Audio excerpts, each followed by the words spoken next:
Assalamualaikum warahmatullahi wabarakatuh dan salam sejahtera. Alhamdulillah nahmaduhu wa nusalli ala rasulil karim.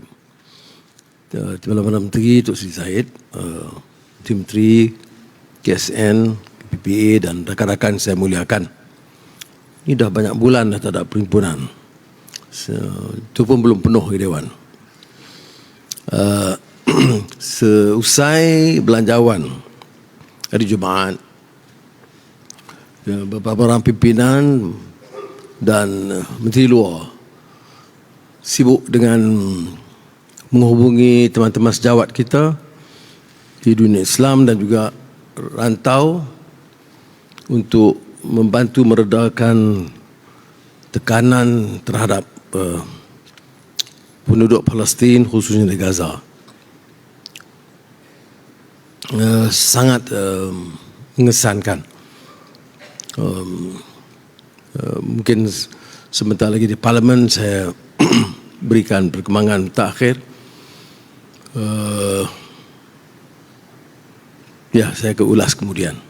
Tapi ya menyentuh hati nurani perasaan. Saya dalam dunia politik lama, tapi saya tidak fikir akan muncul di zaman kini gelagat kelompok manusia sekejam itu. Kita menyaksikan dalam sejarah episod-episod getir dan gelap. Tetapi untuk diteruskan dan disahkan atau dibiarkan oleh kuasa-kuasa besar, pelopor demokrasi, kebebasan, liberalisme Barat dan Amerika Syarikat, itu sangat membingungkan.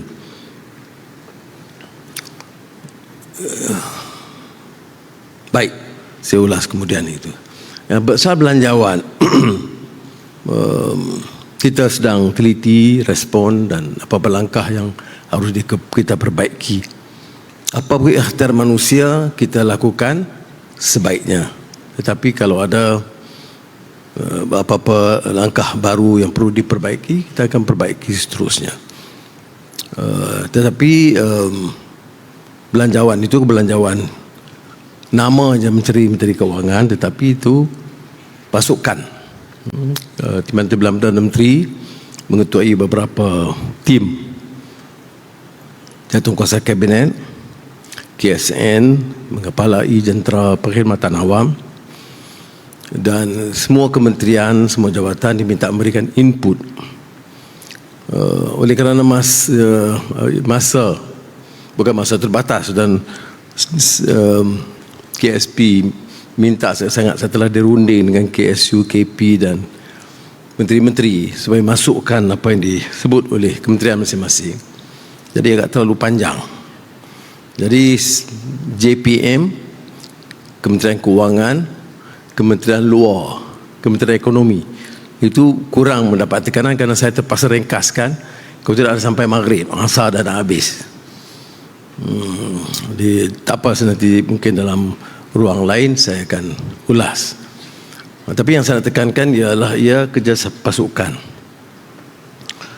Kita dalam keadaan kemelut ekonomi yang agak getir dengan defisit, dengan hutang, masih kita dapat merencana sesuatu yang sebaik mungkin, ya, untuk berikan lebih. Tidak mungkin kerana kekangan kewangan. Kalau terlalu kita terikat dengan kekangan kewangan, akan sengsara rakyat. Jadi bagaimana kita dapat merangka belanjawan yang boleh mengimbangi dua-dua kekuatan atau permasalahan. Dan itulah sebabnya bagi saya kalau soal pendidikan, soal kesihatan, soal keselamatan rakyat umumnya itu tidak boleh dikorbankan. Jadi sebab itu dengan segala kekangan sudah lihat peruntukan untuk pendidikan, kesihatan dan prasarana asas rakyat itu diberi tumpuan. Tapi kosnya agak tinggi. Kejayaan pejabat awam, pelaksana bukan saja di Kementerian Pendidikan, KKR dan kementerian lain termasuk daripada perkhidmatan awam, ialah kerana apa yang kita sebut untuk laksanakan dapat dilaksanakan dengan baik. Contohnya, siapa boleh jangka lebih 8,600 tandas boleh kita selesaikan dalam masa berapa bulan. Maknanya kalau ada komitmen, iltizam, kalau ada tekad, kalau ada ikhlas ala malillah, dia boleh jalan.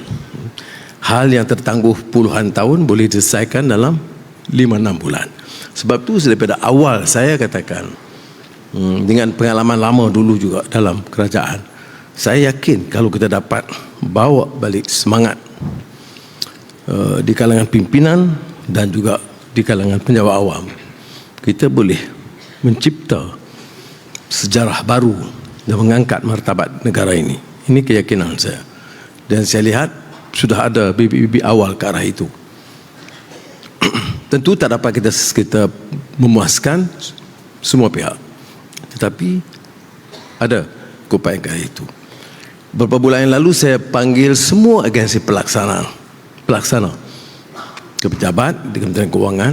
Saya minta dalam tempoh 3 bulan, boleh tak kita ambil langkah yang tegas dan berkesan supaya ada rule of law and order dalam negara ini.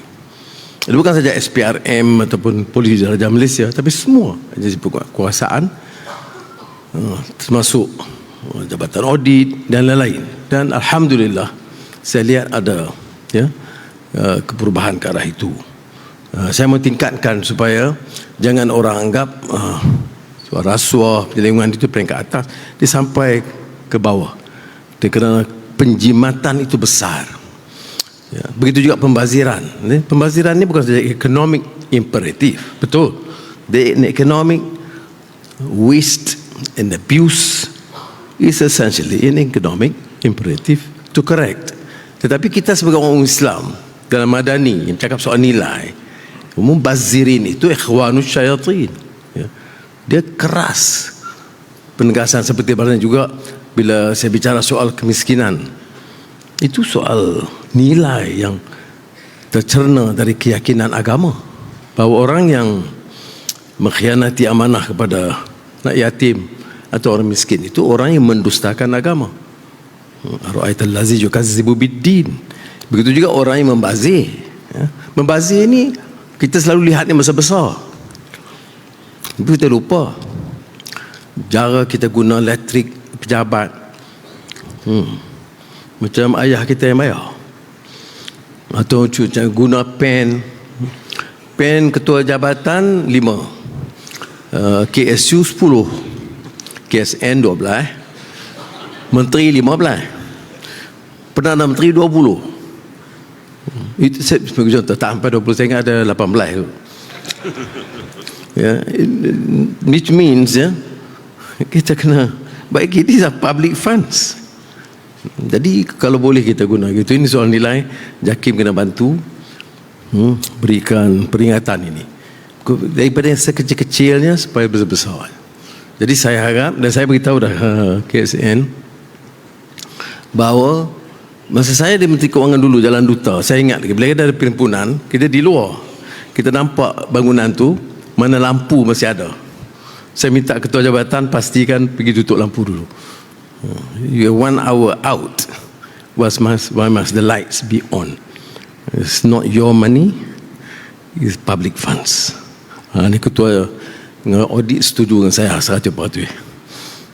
Jadi saya harap hal ini kalau boleh kita mulakan dalam satu budaya, kerana kalau penjimatan itu dapat kita elakkan, banyak hal boleh dilakukan. Bila saya pergikan umpamanya 2,000 ke pejabat awam, tidak ada yang menganggap ini suatu perkara yang mungkin dalam keadaan kewangan kerajaan sekarang. Dan KSM berterkejut dengan jumlah itu. Kementerian Kewangan pun dia tidak mengusul sampai ke situ. Tapi saya fikir dalam rangka yang lebih luas, sebab kajian persaraan ini tidak dilakukan 10 tahun. Jadi dan kajian itu saya beritahu ke PPA tak boleh buat menjadi kajian biasa. It must be a comprehensive study.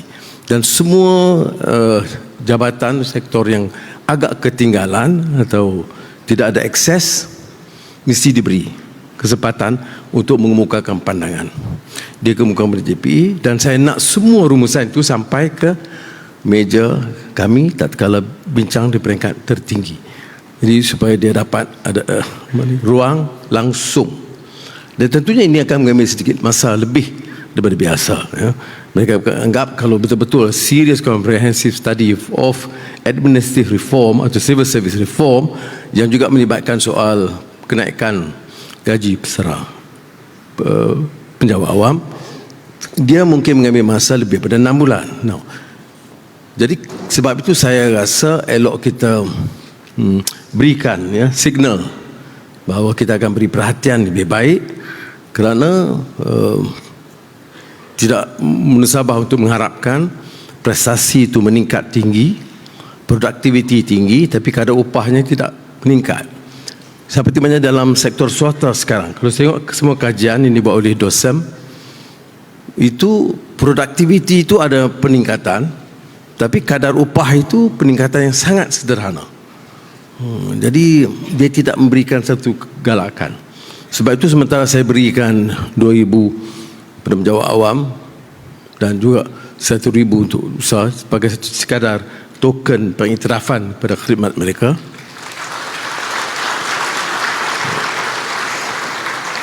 Sementara kajian persaraan itu harus disiapkan.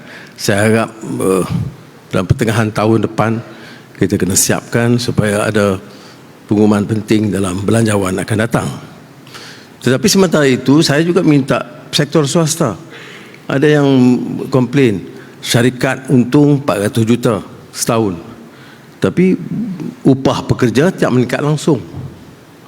Jadi saya harap signal yang diberikan oleh kerajaan untuk memberikan pengiktirafan kepada penjawat awam juga disambut oleh sektor swasta, terutama yang mencatat keuntungan yang baik.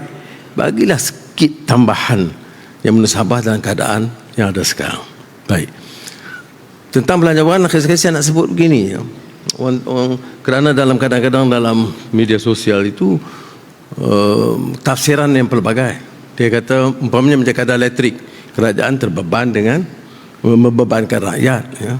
Padahal yang naik itu 10% yang tertinggi. Maknanya yang ada di sini tidak ada yang bayar. Tidak ada peningkatan kadar elektrik. Maknanya subsidi diteruskan. Berapa keuntungan kerajaan ataupun savings kerajaan yang dapat dijimatkan daripada tindakan itu? 4.6 bilion ringgit. Maknanya 4.6 ringgit tiap tahun kita bayar kepada orang terkaya dalam negara kita. Apa itu pun tak boleh ke? Kadang-kadang saya bukan tak boleh dengar juga kritikan ni, boleh, tapi biar munasabah. Bagaimana nak kritik kita bukan cukai dia, tak bagi subsidi kepada dia. Maknanya dia bayar kadar yang biasa. Kita hanya beri subsidi kepada 90% rakyat. Berapa jimatan? 4.6 bilion ringgit setahun. Ayam dan telur, kita beri subsidi dulu daripada zaman saya dulu mana bukan masa Menteri Keuangan dulu. Kita berikan subsidi masa musim perayaan. Kita bantu sebelum raya puasa, sebelum raya Cina ataupun perayaan di mana kita anggap harga akan naik. Sekarang terus menerus. Berapa dia setakat ini? 3.6 bilion. Saya nak cek TPM, dia ingat 3.6 bilion ringgit subsidi. Tetapi sekarang, minggu lalu dengan minggu ini, harga pasaran ayam itu lebih rendah. Jadi kita duk bayar di atas. Jadi sekarang ini cadangan kita apungkan. Kalau betul ada masalah, itu kita hadapi.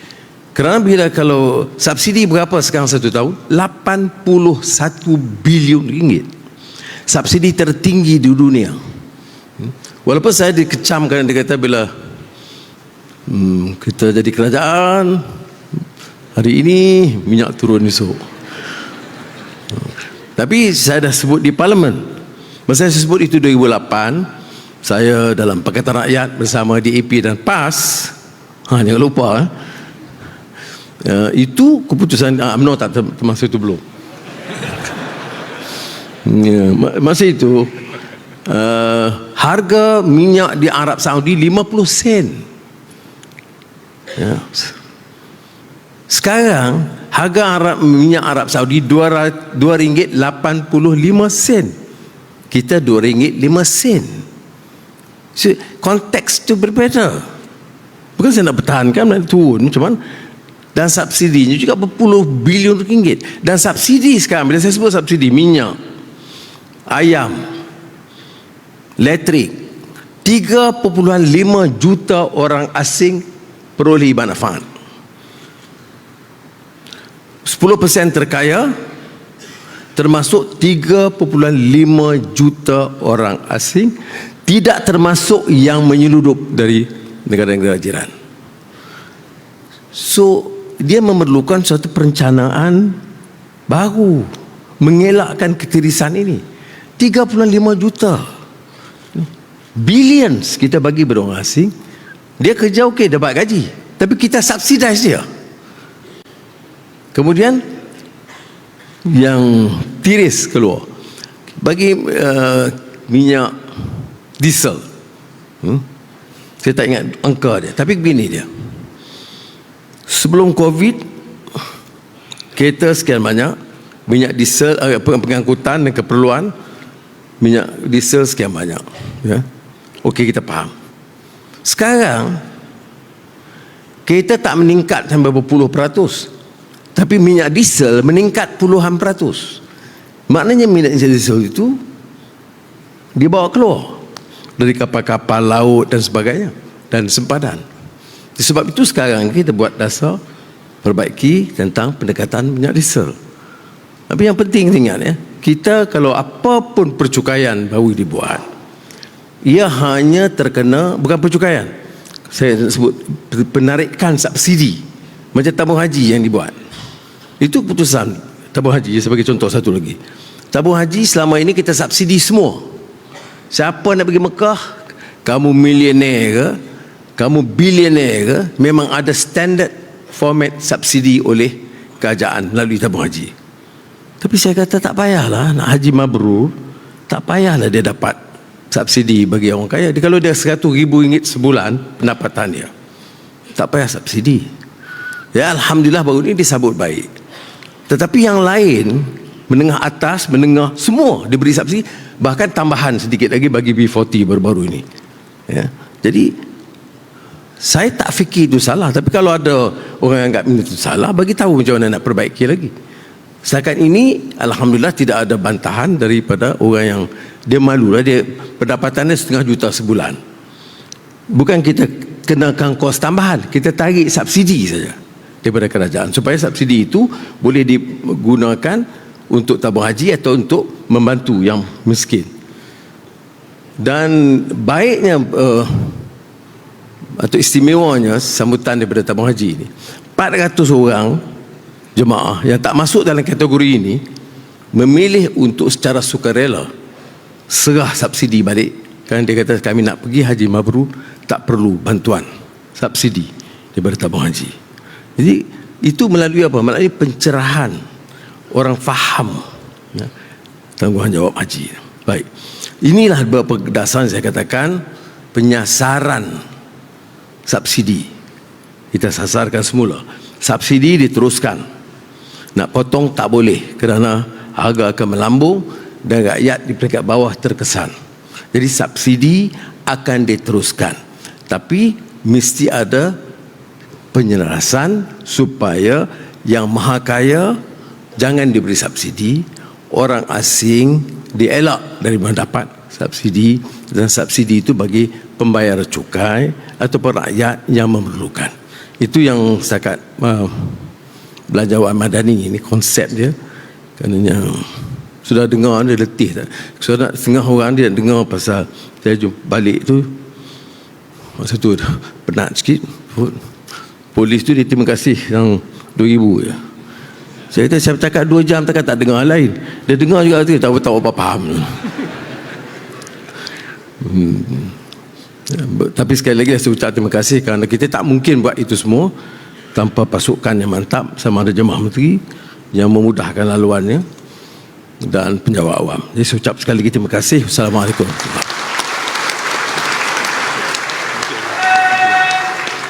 wabarakatuh.